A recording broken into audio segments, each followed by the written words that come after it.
first murder occurred on the 31st of March between 11 p.m. and midnight in Soho.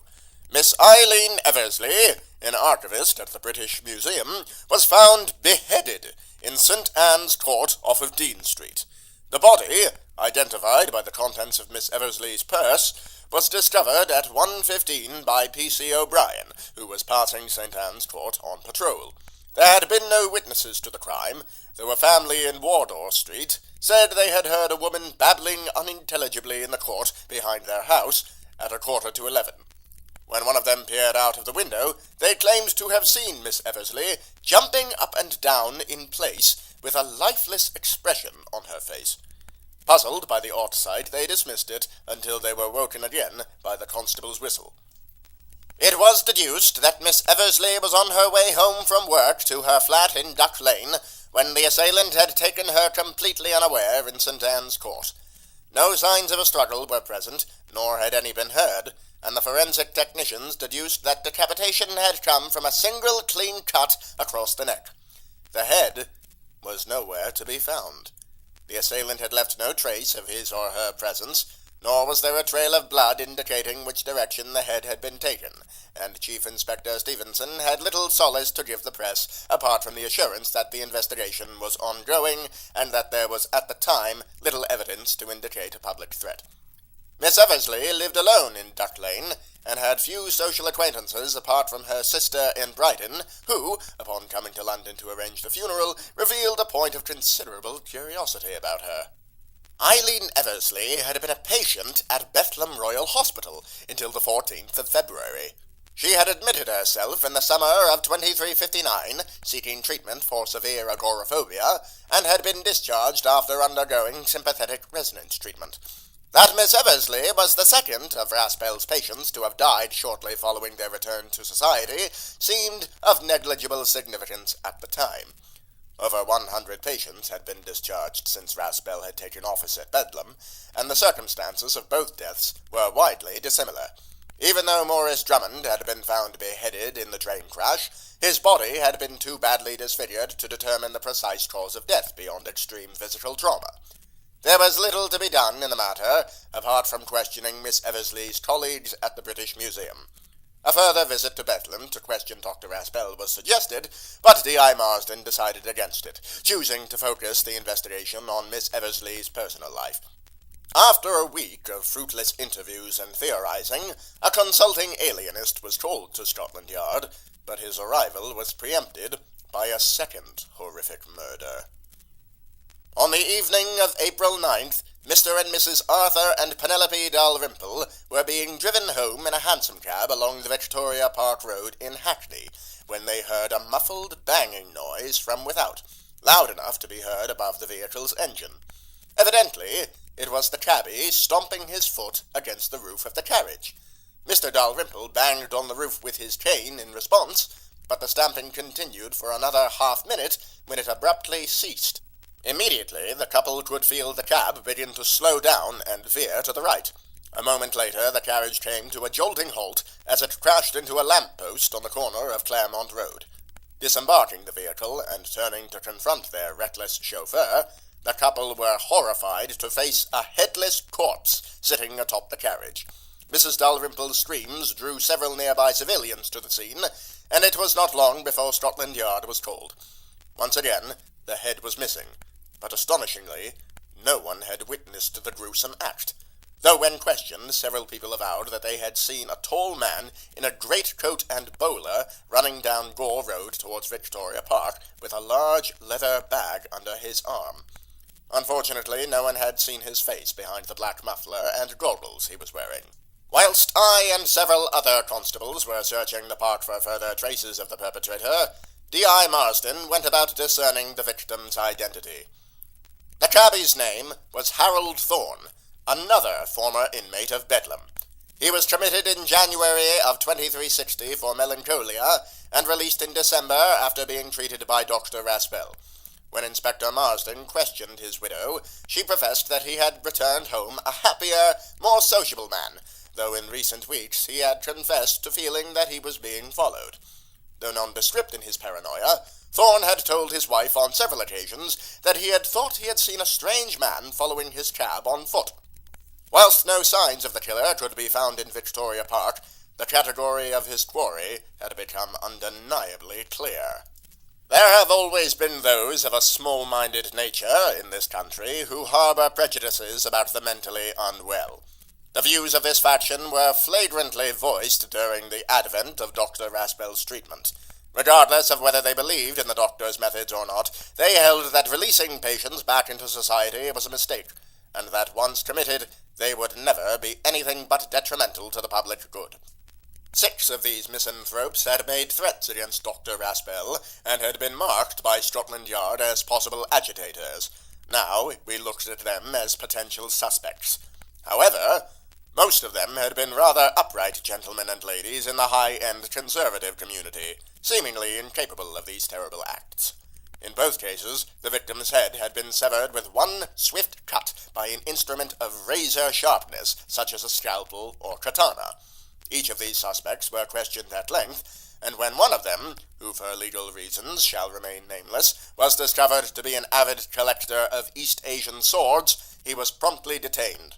A thorough investigation of his residence was conducted, but the heads of the victims were not uncovered, and the suspect was released. A theory was proposed that the murderer could be a former BEDLAM inmate like his victims, killing out of some twisted grudge and keeping the heads as trophies.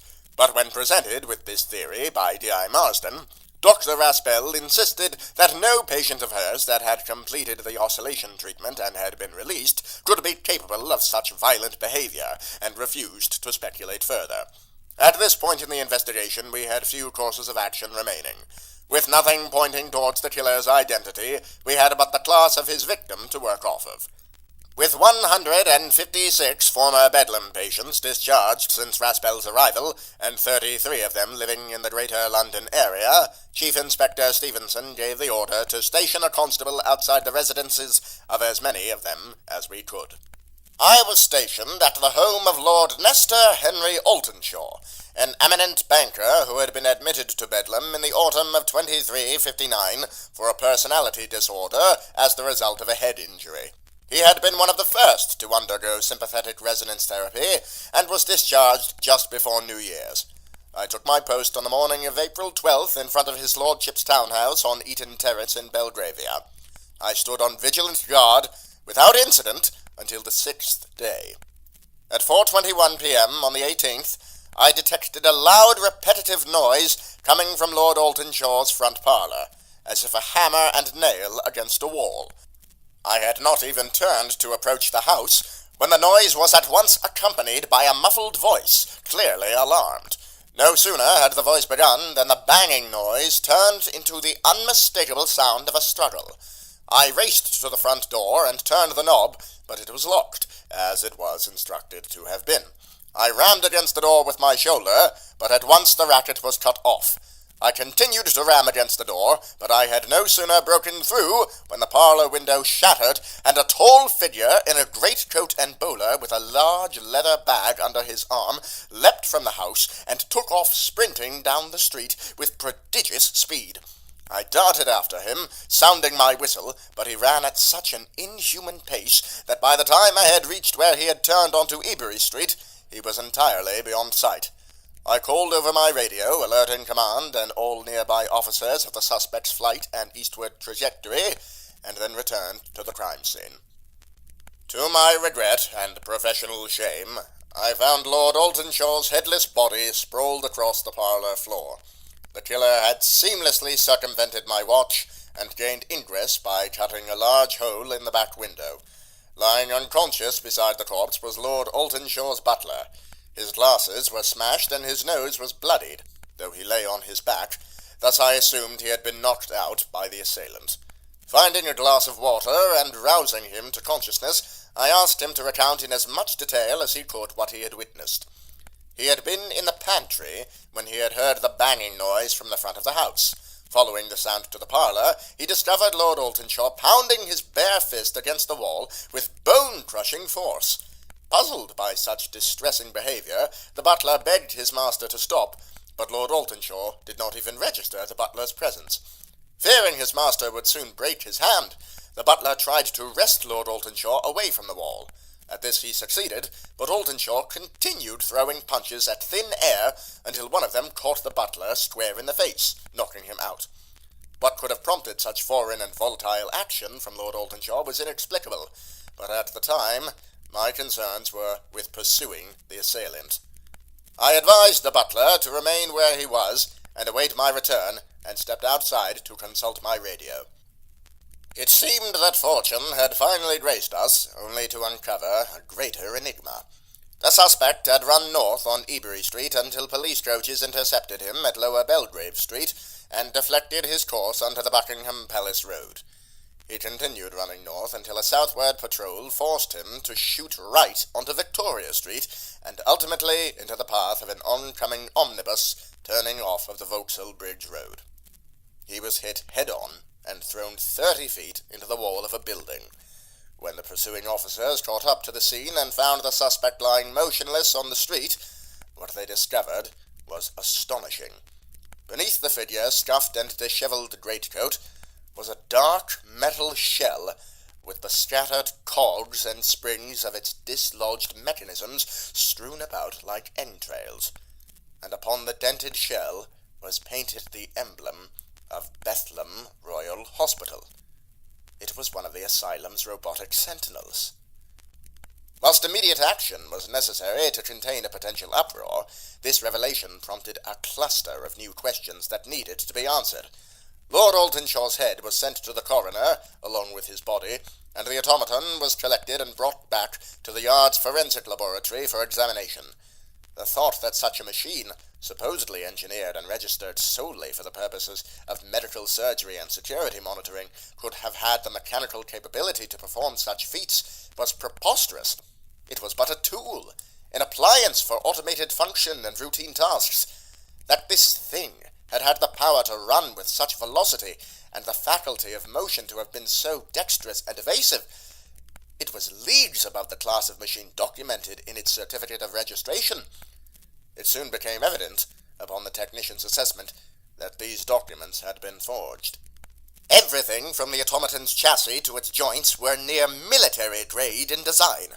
The frame and armor were made from some unknown alloy, light, but 10 times as strong as officially represented.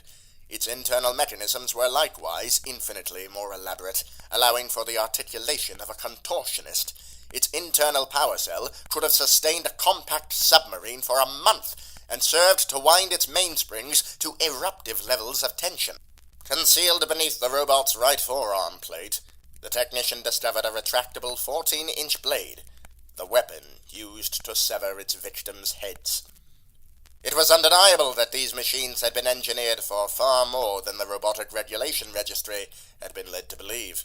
The analytical engine driving the automaton's actions, although registered as Type 14, was closer to a Type 30 model, and the presence of a wireless transceiver on its primary gear index confirmed that it was being controlled from a remote location. Whilst murder by automaton is not entirely unheard of, it strained credulity to think that Dr. Raspel had been sending robotic assassins to execute her successfully treated patients. What possible motive could there have been? The automata's licensing had been falsified, perhaps the success of her treatments had been similarly misrepresented. This seemed to be the most viable reason conceivable, but what purpose was served by collecting the victims' heads? There hardly seemed any logic to it at all. An immediate autopsy was ordered on both Lord Altenshaw's head and body, though we could not wait for the results. Dr. Raspel had illegally amassed an army of highly advanced, mechanized weapons in the heart of London, and had already carried out 3 murders with them. A warrant for her arrest was promptly issued, and we prepared to apprehend her. I may say, on behalf of Chief Inspector Stevenson and all of my fellow officers involved in the raid, that we were far from ill-prepared. We now knew full well of the mechanical prowess of BEDLAM Hospital's guards. A total of 80 automata had been registered for operation at the asylum, including the one we had captured, though their true numbers could have been concealed as had been their design. At any rate, we spared no expense in outfitting ourselves against the formidable obstacle standing between us and our target. We intended to match their mettle. A detailed evaluation of the threat facing the public by Her Majesty's Ministry of Defence granted us the loan of 3 of the Royal Artillery's finest Templar model enforcers. Units Lancelot, Galahad, and Bedivere would accompany 90 officers of Scotland Yard to the raid. Designed by the Empire's finest engineers with hydraulic limbs, continuous treads, and symbolically stylized in the fashion of England's medieval protectors, these hulking colossi were machines of heretofore unmatched caliber. Additionally, every constable was outfitted with an armored breastplate and equipped with special-issue carbines with armor-piercing rounds and lightweight alloy ballistic shields. We were, by all accounts, readily equipped for what we expected to come up against.